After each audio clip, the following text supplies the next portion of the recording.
चलो आगे देखो। आज हम लोग पढ़ेंगे प्राचीन भारत का इतिहास। अब लिखे सब लोग बंद रूप सुनो इधर, देखो जरा। चलो, प्राचीन भारत के इतिहास को 3 भागों में बांटा गया। कितने भागों में बांटा गया है? 3 भागों में। पहला है प्राग ऐतिहासिक काल। क्या है? प्राग ऐतिहासिक काल। दूसरा क्या है? आद्य ऐतिहासिक काल। क्या जी? आद्य ऐतिहासिक काल। और तीसरा क्या है? ऐतिहासिक काल। प्राग ऐतिहासिक काल क्या है? ऐसा काल जिसमें मनुष्य ना तो लिख सकता था ना पढ़ सकता था, उसको हम लोग कहते क्या है? प्राग ऐतिहासिक काल। ठीक, ना लिख सकता था ना तो पढ़ सकता था, निरक्षर था, उसको हम लोग क्या कहते हैं? प्राग ऐतिहासिक काल। आद्य ऐतिहासिक काल क्या है? लिख तो लेता था चीजों को, लेकिन उसको पढ़ नहीं पाता था, उसको हम लोगों ने क्या बोला?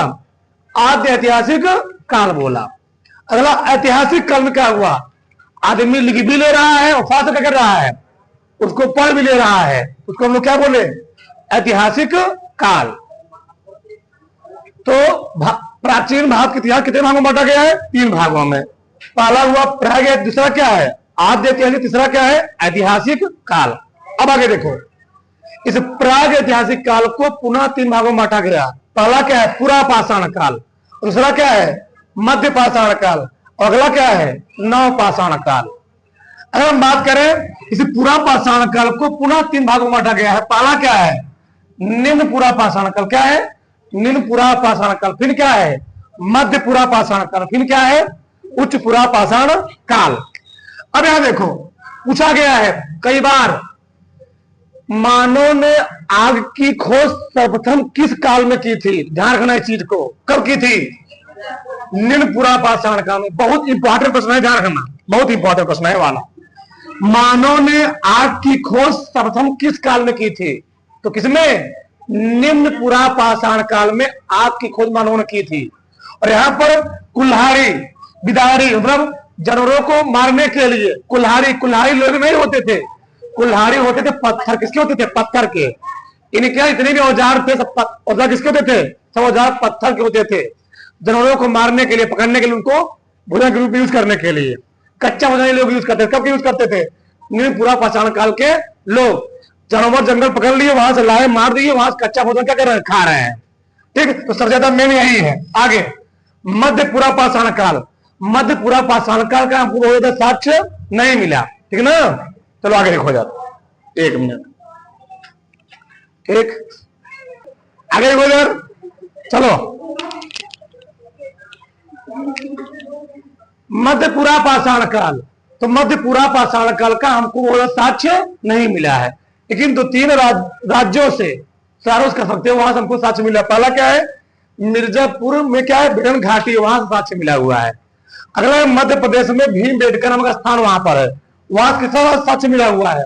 मध्य पुरा पाषाण काल का। अगला क्या है? राजस्थान का बागान। क्या है? राजस्थान का बागौर, हम लोग कहते हैं इसको, बागौर की बागान भी बोलते हैं। यहां से किसका साक्ष्य मिला हुआ है? मध्य पुरा पाषाण काल का।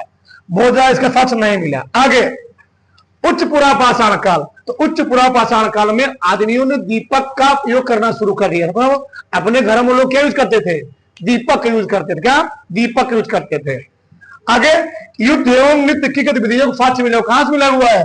उच्च पुरा पाषाण काल में। ये लोग क्या थे? डांस का काम भी करते। क्या करते थे? डांस का, नाचने गाने का काम भी करते। कौन करते थे? उच्च पुरा पाषाण काल के लोग। आगे एमपी से पूजक साक्ष्य मिला हुआ, मतलब एमपी में कुछ स्थान है, वहां से क्या मिला हुआ है? ये लोग पूजा पाठ भी करते थे, उसका साक्ष्य मिला हुआ। कहां से? उच्च पुरा पाषाण काल से। अगला हमारा मध्य पाषाण काल। तो पूछा गया है आदि मध्य पाषाण काल का जो साक्ष्य मिला हुआ है, अगर हम बात करें तो वह हमारे जिले से, वो जिला कौन से? प्रतापगढ़। कौन सा है? प्रतापगढ़। तो प्रतापगढ़ में एक स्थान है सराय नहर और मलदहा। कौन सा? सराय नहर और मलदहा। वहां की नहर बन रही, क्या बन रही थी? एकदम जस्ट हमारे घर के बगल दूरी पर नहीं, बहुत कम दूरी पर है। वहां क्या बन रही थी? नहर बन रही थी। तो नहर की जो खुदाई हो रही थी, तो नहर खुदाई समय क्या वहां मिला? बहुत बड़े क्या मिले वहां पर? गर्तवाद साक्ष्य मिले, बहुत वहां साक्ष्य मिले। तब हाथी के क्या मिले वहां पर? दांत मिले, घोड़े के दांत मिले, बहुत सारी चीजें वहां मिली। कहां मिली? सराय नहर, कहां पर? मलदहा में, प्रतापगढ़ मिली हुई है। ठीक, तो मध्य मध्य पाषाण का साक्ष्य कहां से मिले हुए हैं? अधिकतर मिले प्रतापगढ़ से। प्रतापगढ़ से। और ध्यान रखना, मध्य पाषाण काल में आदमियों ने पशु पालन का कार्य शुरू कर दिया था। पूछा गया है, आदमी ने सबसे पहला अपना पालतू पशु किसे बनाया था? कुत्ते बनाया था। ध्यान रखना। तो आदमियों द्वारा पाला गया पहला जानवर कौन था? आदमियों द्वारा पाला गया पहला जानवर कौन था? कुत्ता था। कुत्ते को वो लोग इसलिए पालते थे कि मान लो रात में सो गए, कोई जंगली जानवर अटैक कर दिया, मान लो पहले तो पक्के मकान थे नहीं, झोपड़ी बनाए गए, जमीन में खोद के वो लोग रहते थे, मान लो कोई जानवर अटैक कर रहा तो क्या करता था? उसको वहां पर रखवाली करता, थोड़ा बहुत आवाज करता था, तो वहां लोग खा जा जाते थे ना, इसलिए इसको पाला गया था। किसको? कुत्ता को। यहां तक हुआ। आगे बोलते आते हैं नौ पाषाण। ध्यान सुनना इस चीज को। आग की खोज हुई थी कब? निम्न पूरा पाषाण काल में। ये आग का जो व्यापक उपयोग लोग किए थे, कब किए थे? नौ पाषाण काल में। कब? नौ पाषाण। इसका मतलब क्या है? खोज तो यहां कर दिए, लेकिन उसका व्यापक यूज नहीं कर पाए। आग का यूज क्या है, उपयोग क्या है, इतना को जानकारी नहीं थी। ठीक, लेकिन नौ पाषाण काल में आदमी क्या हुआ? आग के बारे में उसका प्रयोग करना ज्यादा शुरू कर दिया। क्यों? यहां आग की खोज हुई, उसका प्रयोग नहीं कर पाए। उसका प्रयोग क्या है? और यहां पर क्या हुआ? वो आग का उपयोग करने लगे। किसके लिए?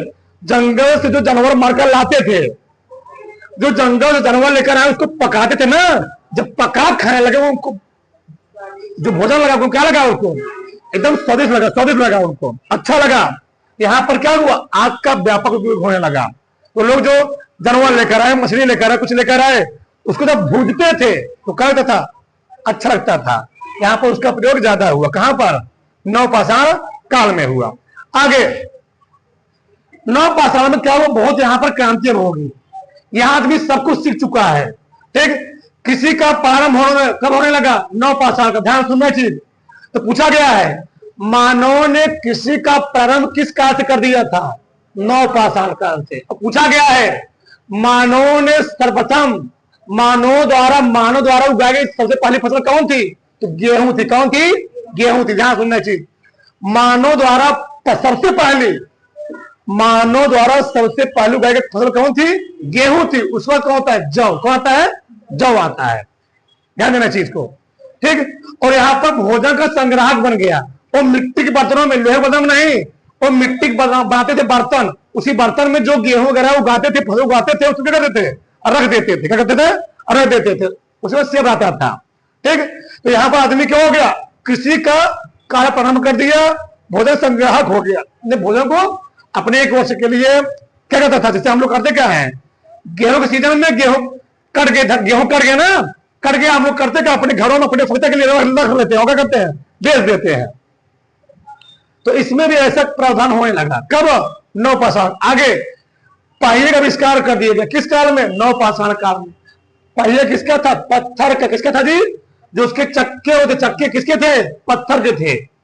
ये लोग मान लो जंगल में कोई जानवर मार दिए, तो लाद कर लाने से बढ़िया क्या ला दो? पत्थर का बना दिया, पहिए बना दिए, पत्थर का बना दिया। अभी भी तुम्हारे गांव में लकड़ी के पहिए मिलेगा, लोग पुराने समय वाला, तो लोग उसको खींचते थे। देखो क्या, लकड़ी वाला पहिए, मोटे मोटे चक्के होते थे, लकड़ी वाला मोटे मोटे चक्के होते थे, लोग उसको घेराते हैं। तो वहां उस टाइम में कहता पत्थर पहिए था, कहते पत्थर पहिए था। तो जंगल में कोई जानवर बड़ा बड़ा जानवर मार देते थे, क्या करते थे?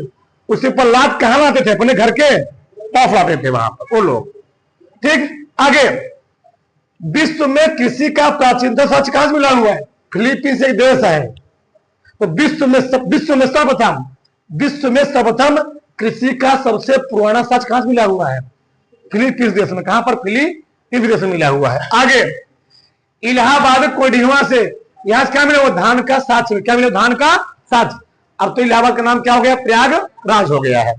तो ध्यान रखना, इलाहाबाद कोडिहवा स्थान, वहां से क्या मिला? वो धान का साक्ष्य मिला हुआ है। वो लोग यहां से वो लोग धान की खेती भी करते थे। अच्छा, एक बात ध्यान सुनना चाहिए, तुम लोग जितनी सभ्यताएं देखोगे, जितनी सभ्यताएं होंगी, सभी सभ्यताएं किसी न किसी नदी किनारे बसी होगी। क्यों? नदियों किनारे बसने का मेरे नहीं था कि नदियों की, अच्छा, आदमी के रहने खाने के लिए सबसे पहला आवश्यकता क्या? पानी। उसका क्या जी? पानी नहीं रहेगा तो आदमी जी पाएगा? खेती करने के लिए, भोजन बनाने के लिए, मकान बनाने के लिए तो पानी चाहिए चाहिए, तो सबसे पहला उनका उत्तरदायित्व क्या था? पानी। इसीलिए जितनी भी सभ्यताएं विकसित हुई है, चाहे इंडिया में विकसित हुई, चाहे अन्य देश में विकसित हुई, सब कहां विकसित हुई है? किसी न किसी नदी के किनारे विकसित हुई। ध्यान रखना ही। क्यों? नदी किनारे उनको अपने किसी खेती के लिए काम में पानी की आवश्यकता, पीने के लिए सब क्या होते थे, वहां से पर्याप्त मात्रा मिल जाती थी। आज इंडिया में भी जो बड़े बड़े शहर बसे हुए हैं, तुम लोग अपने यहां देखो, वाराणसी देख लो, वाराणसी शहर को डेवलपमेंट क्यों किया है? नदी किनारे बसा हुआ है। ठीक, इलाहाबाद देख लो, प्रयागराज वहां किस नदी किनारे बसा हुआ है? गंगा नदी किनारे बसा हुआ है। ठीक, कहीं भी तो तुमने कहीं भी देख लो, सब क्या है? किसी न किसी नदी किनारे बसे हुए हैं, डेवलपमेंट किया इसलिए।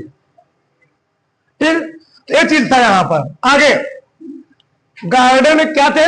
इतिहासकार थे, इन्होंने देखा इस काल में बहुत बड़ा क्या क्रांति हो गया, तो खेती होने लगा, लोग भोजन को इकट्ठा करने लगे।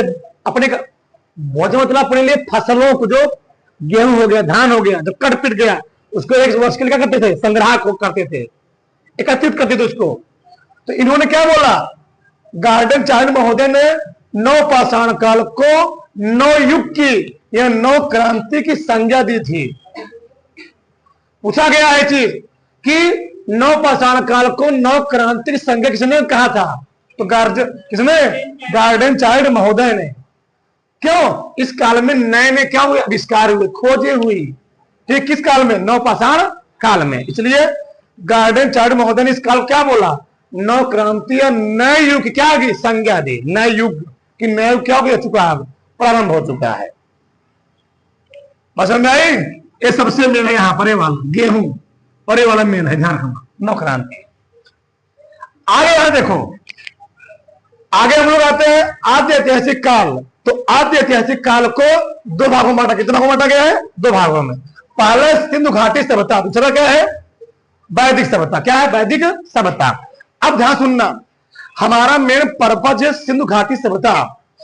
अगर बात की जाए, जो सिंधु घाटी सभ्यता थी, बहुत विशाल सभ्यता थी, बहुत विशाल सभ्यता थी, बहुत क्या, बहुत दूरी में क्या थी? फैली हुई थी। ये कौन? सिंधु घाटी सभ्यता।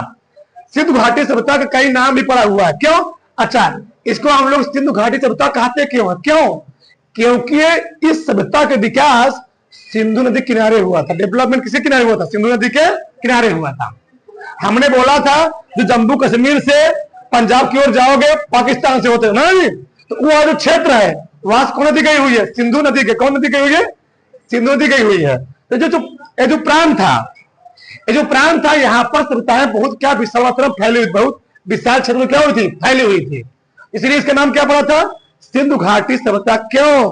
क्योंकि सभ्यता सिंधु नदी किनारे क्या हुई थी? विकसित हुई थी। तो सिंधु घाटी सभ्यता, इसका पालन हो गया, बहुत सारे इसके नाम है। अगर संधव सभ्यता, क्या? संधव सभ्यता। संधव क्या? अगर बात करें सबसे पुरानी सभ्यताओं में कौन सभ्यता थी? वो सिंधु घाटी सभ्यता ही थी। अगला इसको कहते हैं मोहनजोदड़ो की सभ्यता। क्या बोलते हैं? मोहनजोदड़ो की सभ्यता बोलते हैं हम। फिर बोलते हैं हम लोग इसको हड़प्पा सभ्यता। क्या बोलते हैं? हड़प्पा सभ्यता बोलते हैं। अगला है कांस्य युगीन सभ्यता। इसको कई नाम जानते हैं। अच्छा, इसको हम लोग हड़प्पा सभ्यता क्यों कहते हैं? अगर बात की जाए तो सिंधु घाटी सभ्यता जो खोजी गई, ठीक, उस सिंधु घाटी सभ्यता में एक बहुत बड़ा विशाल क्षेत्र फैला हुआ है। अब उस सिंधु घाटी सभ्यता के अंदर छोटे बड़े क्या मिले? बहुत सारी सभ्यताएं मिली। हड़प्पा नहीं समझे, एक बहुत क्या है, एक भारत देश है। अब भारत देश में कई राज्य हैं? 28 राज्य हैं। उस समय जो सिंधु घाटी सभ्यता क्या देश है? मान लो क्या है? देश है। अब उसमें छोटे बड़े कितने शहर हैं? 15 से 20 में शहर है। उसमें शहर में सबसे पहला खोजा गया शहर कौन सा था? हड़प्पा सभ्यता। क्या खोजा गया था? हड़प्पा सभ्यता। इसलिए इसका नाम क्या पड़ गया था? हड़प्पा सभ्यता। क्योंकि सिंधु घाटी सभ्यता में खोजा गया सबसे पहला सभ्यता कौन था? हड़प्पा सभ्यता। इसलिए इसको हम लोग कहते क्या है? हड़प्पा सभ्यता कहते। ध्यान रखना।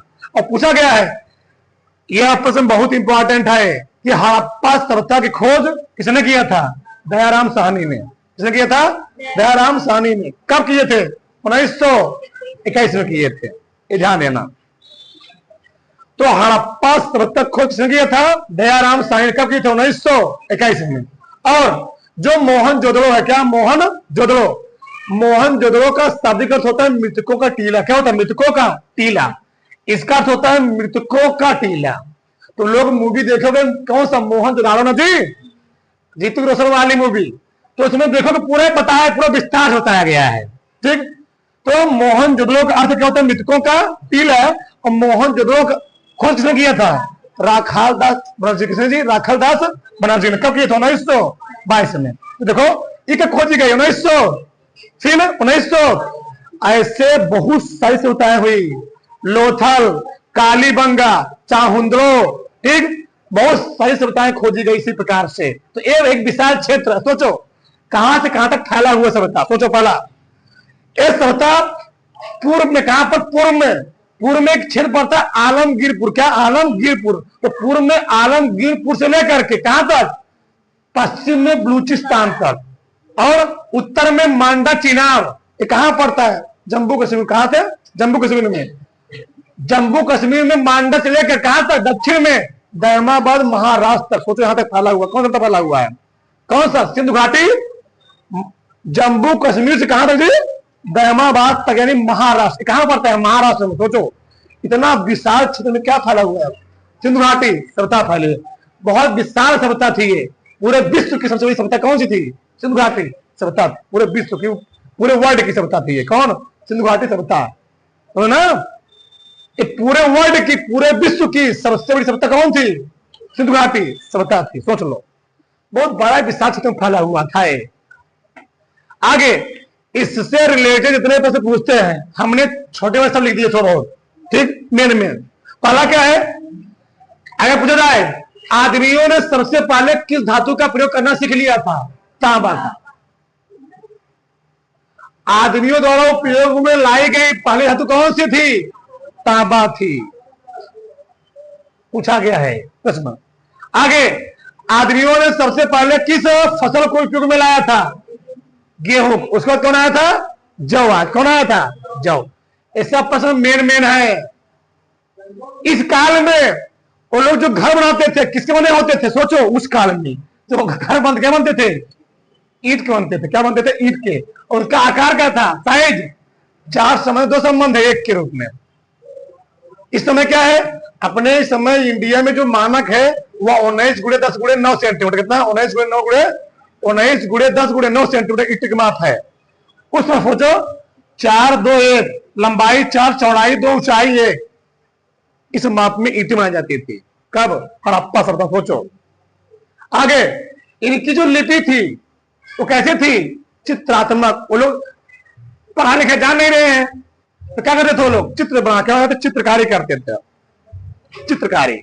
आगे पूछा गया चीज, हड़प्पा निवासी नगरीय थे, शहरी थे? कैसे थे? शहरी थे। हड़प्पा के पैमाने के आधार पर आज भी इंडिया में बहुत सारे देश बसे हुए हैं। राजस्थान में जयपुर हो गया, बहुत सारे स्थान उसी के माप पर बनाए गए हैं। किसके माप पर? हड़प्पा सभ्यता के आधार बनाए गए हैं। ठीक ठीक। आगे देखो, हमने बोला कि सिंधु घाटी सभ्यता खोज किसने किया था? तो राय बहादुर साहनी ने। किसने किया था? राय बहादुर साहनी ने। किसकी खोज किए थे? सिंधु घाटी सभ्यता की खोज यह किए थे राय बहादुर साहनी। आगे पूछा गया है कि सिंधु घाटी सभ्यता का सबसे बड़ा साक्ष्य कहां से मिला? पूरा विशाल साक्ष्य, समाधि साक्ष्य कहां से मिला हुआ है? कहां से? गुजरात से। कहां से? गुजरात से मिला हुआ है। आगे ये जो सड़कें क्या बनाते थे? सड़कें बनाते थे, उसका आकार कैसे था? आकार 1 संबंध 3 संबंध 7 के रूप में होता था। आकार होता था। यह तो बात समझ में आई? अरे कोई दिक्कत? अब आगे आओ, तो समझो। हमने मेन में कुछ लिखे है, ठीक है ना? आगे समझो। अगला क्या? वैदिक सभ्यता। क्या जी? वैदिक सभ्यता। वैदिक सभ्यता को 2 भागों में बांटा गया। पहला क्या है? ऋग्वैदिक का। दूसरा क्या है? उत्तर वैदिक काल। ऋग्वैदिक काल में 4 वेद आते। कितने वेद आते हैं? 4 वेद। यजुर्वेद, ऋग्वेद, यजुर्वेद, सामवेद और अथर्ववेद। अगर बात की जाए चारों वेदों में सबसे पुराना वेद कौन सा है? ऋग्वेद है। चारों वेदों में सबसे पुराना वेद कौन सा है? ऋग्वेद। और तुमसे बात की जाए कि वेदों रचना किसने किया था? महर्षि वेद व्यास ने। किसने किया था? महर्षि वेद व्यास ने किया था। ठीक, समझो ना? महर्षि वेद व्यास ने किया था। और सुनो, पहला प्रश्न क्या है? सबसे पुराना वेद कौन सा है? ऋग्वेद। अब ऋग्वेद में 10 मंडल है। मंडल तो कहते तो चैप्टर कह सकते हो, ठीक ना? 10 मंडल है। उस मंडल में कितने सूक्त है? दोहे कह सकते हो। कितने हैं? 1028 सूक्त है और 10,462 क्या है उसमें? ऋचाएं हैं। क्या है? ऋचाएं हैं। इसमें मतलब कह सकते दोहे वगैरह मंत्र वगैरह इसमें रखी गए। किसी में रखी गई है। तो इसमें सबसे फेमस मंत्र जानते हो नहीं जानते हो? गायत्री मंत्र। कौन सा थी? गायत्री मंत्र। ओम भूर्भुवः स्वः। पूछा गया चीज, गायत्री मंत्र का उल्लेख किस वेद से लिया गया है? ऋग्वेद से। गायत्री मंत्र कहां से लिया गया है? ऋग्वेद में उल्लिखित किया गया है गायत्री मंत्र। ठीक, किसने लिखा? इसको विश्वामित्र ने लिखा। पूछा गया चीज, गायत्री मंत्र की रचना किसने किया था? विश्वामित्र ने। या ऋग्वेद किस मंडल में है? तो ऋग्वेद कौन मंडल में है? तीसरे मंडल में। गायत्री मंत्र का उल्लेख ऋग्वेद के तीसरे मंडल में किया गया। कितने मंडल हैं? 10 मंडल। तो ऋग्वेद में 10 मंडल है और ऋग्वेद के तीसरे मंडल में क्या है? गायत्री मंत्र का उल्लेख किया। किसने लिखा हुआ इसको? विश्वामित्र ने लिखा हुआ है। आगे ऋग्वेद के 10वें मंडल में पुरुष सूक्त का वर्णन है। क्या है? पुरुष सूक्त का वर्णन है। यानी अब तुम लोग जानते भी होंगे पुरुष सूक्त क्या होता है। हम लोग जानते हैं वर्ण व्यवस्थित 4 भागों, कितने भागों में बांटा गया? 4 भागों में। ब्राह्मण, क्षत्रिय, वैश्य, शूद्र। हम लोगों की बहुत बड़ी गलत भावना है। तो तुम लोग जानते होंगे ब्राह्मण ब्राह्मण ब्राह्मण, क्षत्रिय, वैश्य, फिर कौन जी? शूद्र। सोचो, पहले इन कास्टों को एक बड़े कास्टों में जाने के लिए क्या होती थी? समस्याएं थी। सुना, अभी भी कहीं कहीं ऐसे प्रावधान है, लेकिन डॉक्टर भीमराव अम्बेडकर ने ऐसा नियम कानून बनाया। अब चीज क्या हो चुका है? धीरे धीरे खत्म हो रहा है। इतना बड़ा संविधान लगा रखा लोग सामने। तुम सोचो, पहले के टाइम में मानना क्या था? ब्राह्मण, क्षत्रिय, वैश्य, शूद्र, इनके कार्य के आधार पर, नहीं कि वो ब्राह्मण परिवार पैदा हो गया ब्राह्मण हो गया। नहीं नहीं नहीं, इस बात को समझो, बहुत डीपली बात है। कोई निचले कार्य पैदा हो गया शूद्र हो गए, नहीं। जैसे मान लो एक फैमिली है, एक परिवार है, एक बाप जी हैं, एक बाप जी, इनके पैदा हुए 4 लड़के। कितने लड़के पैदा हुए? 4 लड़के। बहुत ध्यान सुनना चीज को, बहुत ध्यान से, बहुत ध्यान। तो तुमको मतलब समझ में आ जाएगा क्या थे उस टाइम में। ये बाप है, कितने लड़के हैं? 4 लड़के हैं। अब एक लड़का कह रहा है, एक लड़का मान लो ज्ञानी हो, क्या हो गया? पढ़ा लिखा क्या बन गया? ज्ञानी बन गया। उसको उस टाइम में वेद के आधार पर उसको माना गया, क्या माना गया? ब्राह्मण। सोचो, वह व्यक्ति एक ही बाप का लड़का है, मान लो बाप है ब्राह्मण, क्या है? ब्राह्मण है, ब्राह्मण है मान लो। एक पढ़ा लिखा क्या बन गया? ज्ञानी बन गया। और उन्हीं 4 बेटों में एक बेटा का राख हम क्या बनेंगे? हम अपने समाज का, अपने लोग क्या करेंगे? रक्षा करेंगे। क्या करेंगे? रक्षा करेंगे। तो उन्हीं 4 बेटों में एक बेटा क्या बन गया? क्षत्रिय बन गया, क्षत्रिय बन गया। अब ध्यान सुनना, अब अगला बेटा करें नहीं, क्षत्रिय हो गया ना, वैश्य। एक जो 2 लोग हैं, हम इन 2 लोगों को व्यवस्था करें, खाने पीने व्यवस्था करेंगे। क्या करेंगे? उनको अलग सामान देंगे, पूरा व्यवस्था करेंगे, पूरा मेंटेन करेंगे, व्यापार व्यवस्था संभालेंगे। उसको क्या बोल दिया गया? वैश्य। तो वैश्य क्या हो गया? व्यापारी, वैश्य हो गया। और इन्हीं 4 बेटों में से बाप एक ही है, उन्हीं 4 बेटों में से एक थोड़ा उसका स्वभाव क्या अच्छा है, उसने बोला हम इन 3 वर्ग के लोगों का क्या करेंगे? सेवा सत्कार कर, क्या करेंगे? सेवा सत्कार करेंगे। वो क्या बन गया? शूद्र बन गया। कि हमारी भावना वर्तमान समय में क्या है? उस टाइम में ऐसे नहीं था। सोचो, बाप एक ही है, उसके लड़के कितने हैं?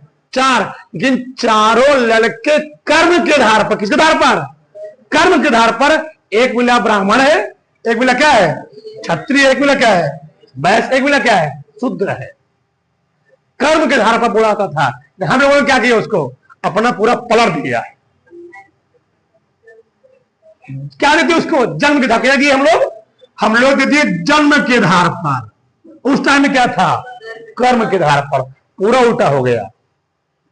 सोचो, बाप देखिए 4 लड़के हैं, इन 4 लड़कों कर्म क्या है? एक बेला पूजा पाठ करवा रहा है, एक बेला उनके अच्छा कर रहा है, एक बेला क्या है?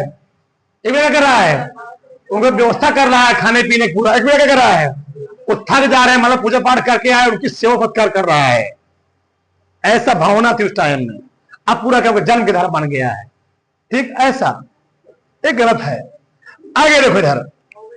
ठीक, इसी में ही विद्वान महिलाओं को वर्णन किया गया है। तुम लोग सुने होंगे अपाला, घोषा, गार्गी, सब क्या थी? विदुषी महिलाएं थी जी, बहुत विदुषी महिलाएं थी। सोचो, अपाला, घोषा, गहना, सुनो ना। हाँ, आगे पूछा गया प्रश्न कई बार, सबसे में यही है। ऋग्वेद में इंद्र का वर्णन कितनी बार किया गया है? 250 बार। ऋग्वेद में इंद्र देवता का उल्लेख कितनी बार किया गया? 250 बार। और अग्नि का 200 बार और गाय का 176 बार। यानी पूछा जाए ऋग्वेद में किसका वर्णन या किसका उल्लेख सबसे अधिक बार किया गया है? इंद्र का। क्यों? इंद्र देवता समय देवताओं के प्रमुख थे। कौन थे? प्रमुख थे। और इस काल के लोग इंद्र की पूजा करते थे। और ध्यान रखना, ब्याह की बात करेंगे, छोड़ो। इस काल के लोग इंद्र की ही पूजा करते थे। किसी पूजा करते थे? इंद्र की पूजा करते थे। इसलिए ऋग्वेद में इंद्र की उल्लेख यानी उनका वर्णन कितनी बार किया गया? 250 बार किया गया है। और ध्यान रखना, ऋग्वेद के आधार पर ही गाय को ऋग्वेद में जघन्या बोला गया। क्या बोला गया है? जघन्या, जघन्या बोला गया है। तो क्या है? पीटने योग्य नहीं है, गाय को मारने योग्य नहीं है। गाय क्या होती है? माता होती है। क्या क्या क्या होती है? इसमें गाय को जघन्या बोला गया। क्या बोला गया है? जघन्या बोला गया है। ध्यान सुनना है ना। आगे यजुर्वेद पूछा गया है, चारों वेदों में ऐसा कौन सा वेद है जो गद्य और पद्य दोनों में लिखा गया है? प्रोज और पोस्ट दोनों लिखा गया है। कौन सा है? यजुर्वेद है। ठीक, इसमें क्या है? इसमें पूजा एवं बलि के समय, मान लो तुम लोग जानते हो अभी भी पहले पूजा, बहुत सारे मूवी देखते होगे ना, जब पूजा पाठ मान लो पूजा पाठ होने वाला, किसी को बलि चढ़ाने वाले हैं, तो वहां पर मंत्र क्या पढ़ा जाता है? मंत्र पढ़ा जाता है। मान लो कहीं बकरी कट रही है, कहीं मुर्गा कट रहा है, वहां पर मुखिया जी, हाँ मुर्गा, ठीक, तो वहां पर मंत्र क्या, मंत्रों को उच्चारण किया जाता है। जो मंत्र पढ़ा जाता है सब कहां लिखे गए हैं? सब यजुर्वेद में लिखे गए हैं। ठीक, आगे मान लो किसी शादी विवाह हो रहा है, कहीं का अनुष्ठान हो रहा है, तो जो यह करने की विधि है, जो मंत्र उल्लेख किए गए, सब कहां लिखे गए हैं? सब यजुर्वेद में। क्या क्या हुआ? सब यही पर है ना, यजुर्वेद में। ठीक, आगे लोहा का सर्वाधिक उल्लेख किस वेद में किया गया है? यजुर्वेद में। किसमें जी? यजुर्वेद में। ध्यान रखना। आगे हम लोग आगे सामवेद। कौन जी? सामवेद। कहां पर? सामवेद। सामवेद को हम लोग कहते हैं भारतीय संगीत का जनक। क्या बोलते हैं? भारतीय संगीत का जनक बोलते हैं। क्यों? क्योंकि गीता में श्री कृष्ण ने स्वयं क्या बोला है? सामवेद बोला है। और तुम लोग जानते होंगे सारे गामा पाधानी सा, ठीक, जो हम लोग आज उसी के आधार करते हैं, अपना सुर ताल ले जाते हैं, तो सब इसी में उल्लेख पूरा किया। किसमें किया गया? सामवेद में किया गया है। ठीक, और सामवेद में भगवान श्री कृष्ण ने स्वयं क्या बोला है? हम ही क्या है? साम है, सामवेद है। सुना। अगला क्या है? अथर्ववेद। अगर बात की जाए, सबसे पुराना वेद था ऋग्वेद, और सबसे बाद का वेद कौन था? अथर्ववेद। क्योंकि अथर्ववेद की रचना जो किए थे अथर्वा ऋषि किए। कौन की? अथर्वा ऋषि किए थे, इसलिए इसका नाम क्या पड़ा? अथर्ववेद पड़ा। ठीक, अब अथर्ववेद में क्या है? इसमें जादू टोना, किसी को अपने वश में करना हो, सुनते ना, ओम साधु महात्मा अपने वश में कर लिए इसको। ठीक, तो जादू टोना रोग का निवारण करना। गांव तुम लोग देखते हो ना, लोग झाड़ देंगे तो तुम क्या जाते हो? ठीक हो जाते हो। एक किसी देख लिए सही निगाह से, सुखा जाएगा। साफ देना हो, पहले क्या था? पहले साफ देते थे तुम है सर्प बन जाओ, अब सांप नहीं तुम गिर जाओ कुछ नहीं बनोगे, वैसे रहोगे। सांप वही श्राप न जी, श्राप होता है, सही है वो। हाँ ठीक। वशीकरण क्या जी? वशीकरण किसी को अपने वश में करना हो। सब कहां लिखा गया? सब कहां, कौन से वेद में है? अथर्ववेद में। कौन सा है? अथर्ववेद में है। तो जादू, टोना, रोग का निवारण, सांप, वशीकरण, इन सबको जो मंत्र कहां लिखा गया है? सब कहां लिखा गया है? सब लिखा गया अथर्ववेद में लिखा गया। सोचो अपने इंडिया में तुम लोग जानते होगे, अपने इंडिया में बहुत दूर नहीं, तुम लोग जानते होगे कौन सा? नालंदा विश्वविद्यालय। कौन सी? नालंदा विश्वविद्यालय। वहां पर ऐसी सी पुस्तकें रखी हुई थी, अगर पुस्तकें आज भी होती ना तो हम लोग जाते क्या लेने के लिए? अंग्रेजी दवा, सब बंद हो जाता। लेकिन अलाउद्दीन खिलजी ने ऐसा काम किया कि वहां पुस्तकें रखी, सबको क्या किया? वहां पर जलवा दिया। ठीक। सोचो 6 मंजिला विद्यालय था, जिसमें से ऊपर के 3-4 मंजिलें पूरा क्या भरी हुई थी? पूरा किताबें भरी हुई थी। इतना खतरनाक वो था बिल्डिंग। सोच लो, सुनो ना। हाँ चलो आगे देखो, इधर देखो कुछ विशेष बिंदु। लोथल हड़प्पा सभ्यता क्या था? सबसे बड़ा बंदरगाह था। पूछा गया है सिंधु घाटी सभ्यता का सबसे बड़ा बंदरगाह कौन था? लोथल था। यहां से व्यापार क्या होता था? व्यापार होता था, आयात और निर्यात किए जाते थे। ठीक, लोथल से। आगे मोहनजोदड़ो से सबसे बड़ा क्या मिला हुआ? विशाल स्नानागार, नहाने का स्थान मिला सबसे बड़ा। सोचो उस टाइम में लोग क्या बना रहे हैं? बाथरूम बना, इतना बड़ा बना रहे हैं नहाने के लिए। ठीक, उस टाइम में। ठीक, विशाल स्नानागार कहां से मिला? मोहनजोदड़ो से मिला हुआ है। सोचो तो ना। आगे हड़प्पा सभ्यता, अगर हम बात करें सिंधु घाटी सभ्यता के लोग, या हम कहते हैं हड़प्पा सभ्यता के लोग, या मोहनजोदड़ो सभ्यता के लोग किस देवता की पूजा करते थे? तो पशुपति। इनके मुखी थे 4, कई मुखी? 4 मुख वाले देवता थे। कौन थे? पशुपति। तो हड़प्पा सभ्यता के लोग किस देवता पूजा करते जी? पशु। पूछा गया है चीज ध्यान रखना, पशुपति देवता थे। ठीक। और हड़प्पा सभ्यता आकार कैसे था? त्रिभुजाकार था, ट्रायंगुलर था, समझ ना। हाँ ठीक। आगे यहां देखो, अगला उत्तर वैदिक काल। क्या है? उत्तर वैदिक काल। तो उत्तर वैदिक काल में क्या थे? आर्य। क्या थे जी? आर्य आते हैं। तो पूछा गया है आर्य सबसे पहले आकर के भारत के किस प्रांत में बसे थे? तो पंजाब प्रांत में। कहां बसे थे? पंजाब प्रांत में। आर्यों की भाषा क्या थी? संस्कृति थी। आर्यों आर्य भाषा क्या थी? संस्कृति थी। ये ब्राह्मण, अधिकतर क्या थे? ब्राह्मण थे। क्या थे? ब्राह्मण थे। ठीक। आगे ये क्या पीते थे इस टाइम में? क्या है इस टाइम में? आदमी अपने होश गंवाने के लिए क्या पीता है? अल्कोहल पीता है, दारू, किंगफिशर पीता, शराब पीता है। ठीक। उस टाइम में क्या था? सोमरस था। क्या था? सोमरस था। इस टाइम में भी था। ठीक। जब कोई मान लो राजा या कोई देवता, ठीक, तो वहां क्या लोग पीते थे? सोमरस। क्या पीते थे? सोम, अपने गम को भुलाने के लिए सोमरस पीते थे। आगे आर्यों का मुख्य व्यवसाय क्या था?